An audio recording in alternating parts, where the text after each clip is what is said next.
জাতীয় বিশ্ববিদ্যালয়ের অনার্স সিস্টেমে কিন্তু একটা বেশ বড়সড় পরিবর্তন এসেছে। তো চলুন ২০২৫ সালের এই নতুন প্রবিধানটা একদম সহজ করে বুঝে নেওয়া যাক। এটা জানা থাকলে কিন্তু একাডেমিক জার্নিটা অনেক মসৃণ হয়ে যাবে। এখন প্রশ্ন হলো, এই পরিবর্তনগুলো একজন শিক্ষার্থীর অনার্স ডিগ্রিকে ঠিক কিভাবে প্রভাবিত করবে। চলুন আমরা ধাপে ধাপে এর উত্তরটা খুঁজে বের করি আর পুরো ব্যাপারটা জলের মতো পরিষ্কার করে ফেলি। তো আজকের এই আলোচনায় আমরা মূলত এই ৫টা জরুরি বিষয় কভার করব। এগুলো জানা থাকলে নতুন প্রবিধানটা বুঝতে আর কোনো অসুবিধাই থাকবে না। তাহলে আর দেরি কেন, চলুন শুরু করা যাক। সবার আগে চলুন দেখে নিই এই নতুন প্রবিধানে ঠিক কি কি মৌলিক পরিবর্তন আনা হয়েছে। এগুলো কিন্তু প্রত্যেকটা স্টুডেন্টের জন্যই জানাটা খুব দরকারি। দেখুন, ২০২৩-২৪ শিক্ষাবর্ষ থেকে যে নতুন নিয়মটা চালু হচ্ছে তার সবচেয়ে বড় আর মূল পরিবর্তনটাই হলো এটা। এখন থেকে ৪ বছরের অনার্স ডিগ্রির রেজাল্ট আর আগের মতো ফার্স্ট ক্লাস সেকেন্ড ক্লাসে দেওয়া হবে না। এর বদলে পারফরম্যান্স মূল্যায়ন করা হবে জিপিএ আর সিজিপিএ দিয়ে। সত্যি বলতে এই পরিবর্তনটা কিন্তু আন্তর্জাতিক মানের সাথে মিল রেখে করা হয়েছে, যা ডিগ্রির গ্রহণযোগ্যতা বিশ্বজুড়ে আরও বাড়িয়ে তুলবে। আচ্ছা, তাহলে অনার্স প্রোগ্রামের পুরো কাঠামোটা এবার একটু দেখে নেওয়া যাক। এই ৪ বছরের একাডেমিক জার্নিটা ঠিক কীভাবে সাজানো হয়েছে চলুন জেনে নিই। খুব সহজভাবে বললে পুরো অনার্স কোর্সটাই হলো ৪ বছরের, আর প্রতি বছরে ভাগবে ২টো করে সেমেস্টার, মানে মোট ৮টা সেমেস্টার। এই কাঠামোর মধ্যেই পুরো পড়াশোনাটা শেষ করতে হবে। একটা গুরুত্বপূর্ণ বিষয় হলো, এই নতুন নিয়মটা কিন্তু জাতীয় বিশ্ববিদ্যালয়ের অধীনে থাকা প্রধান এই ৪টা অনুষদের সব বিষয়ের জন্যই প্রযোজ্য। মানে একজন শিক্ষার্থী আর্টস, সোশ্যাল সায়েন্স, বিজনেস কিংবা সায়েন্স যে অনুষদেরই হোক না কেন, এই নিয়মগুলোই তাকে ফলো করতে হবে। আচ্ছা, এবার আসা যাক খুব গুরুত্বপূর্ণ দুটো বিষয়ে, কোর্স আর ক্রেডিট। বিশ্ববিদ্যালয়ের পুরো একাডেমিক সিস্টেমটাই কিন্তু এই দুটো ধারণার উপর দাঁড়িয়ে আছে। সহজ করে যদি বলি, একটা কোর্সের ক্রেডিট হল সেই কোর্সের গুরুত্ব বা পরিধির একটা মাপকাঠি। মানে যে কোর্সের ক্রেডিট যত বেশি, সেই কোর্সের জন্য তত বেশি সময় আর শ্রম দিতে হবে। ব্যাপারটা এমনই। এই টেবিলটা কিন্তু খুব কাজের।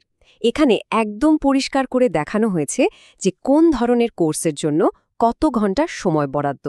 যেমন ধরুন, একটা ৪ ক্রেডিটের থিওরি কোর্সের জন্য একটা সেমিস্টারে মোট ৬০ ঘন্টে ক্লাস করতে হবে। এটা জানা থাকলে কিন্তু শিক্ষার্থীদের নিজেদের সময় পরিকল্পনা করতে অনেক সুবিধা হবে। এখানে দেখুন, প্রত্যেকটা কোর্সের নম্বর কিন্তু দুটো ভাগে ভাগ করা হয়েছে। একটা হলো কন্টিনিউয়াস অ্যাসেসমেন্ট, যেটা ক্লাসে পারফরমেন্স, প্রেজেন্টেশন, অ্যাটেন্ডেন্স এসবের ওপর নির্ভর করে, আর বাকিটা হলো ফাইনাল পরীক্ষা। যেমন একটা 4 ক্রেডিটের কোর্সে ২০ নম্বর থাকবে কন্টিনিউয়াস অ্যাসেসমেন্টে আর ৮০ নম্বর থাকবে ফাইনাল পরীক্ষার জন্য। তো এবার আমরা চলে এসেছি সম্ভবত আজকের আলোচনার সবচেয়ে গুরুত্বপূর্ণ অংশে। চলুন দেখি পরীক্ষায় পাওয়ার নম্বরকে কিভাবে লেটার গ্রেড আর গ্রেড পয়েন্টে কনভার্ট করা হবে। স্ক্রিনে যে চার্টটা দেখা যাচ্ছে, এটাই হলো সেই অফিসিয়াল গ্রেডিং স্কেল। পরীক্ষার খাতায় পাওয়া নম্বরকে এই চার্ট অনুযায়ী লেটার গ্রেড আর গ্রেড পয়েন্টে পরিণত করা হবে। যেমন ৮০ বা তার বেশি নম্বর পেলে লেটার গ্রেড হবে A+ আর গ্রেড পয়েন্ট হবে 4.00। এই চার্টটা ভালোভাবে মাথায় রাখলে নিজের রেজাল্ট বোঝাটা অনেক সহজ হয়ে যাবে। স্ক্রিনে যে ফর্মুলাটা দেখা যাচ্ছে, এটাই হলো জিপিএ হিসাব করার অফিশিয়াল ফর্মুলা।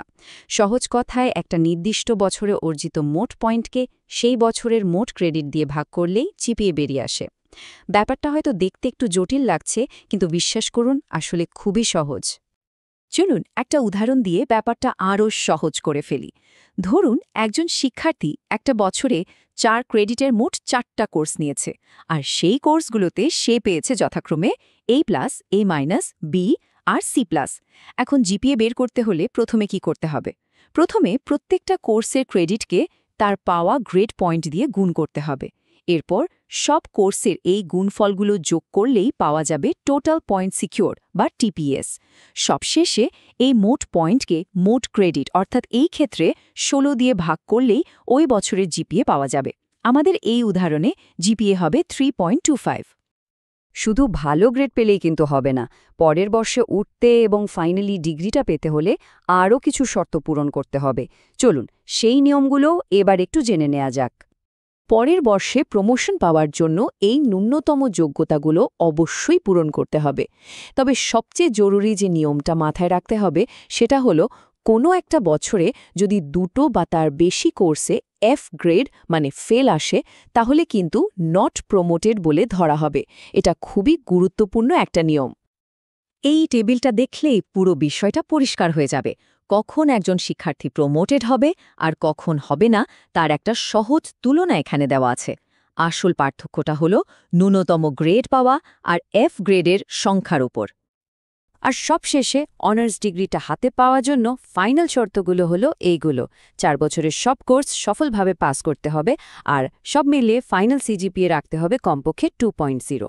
আর যারা খুব ভালো রেজাল্ট করবেন, মানে যাদের সিজিপিএ 3.75 বা তার বেশি হবে, তাদের সার্টিফিকেটে কিন্তু ডিস্টিংশন কথাটা লেখা থাকবে। এটা কিন্তু একটা অসাধারণ একাডেমিক সাফল্যের বড় স্বীকৃতি। তাহলে পুরো আলোচনার সারমর্মটা কি দাঁড়ালো?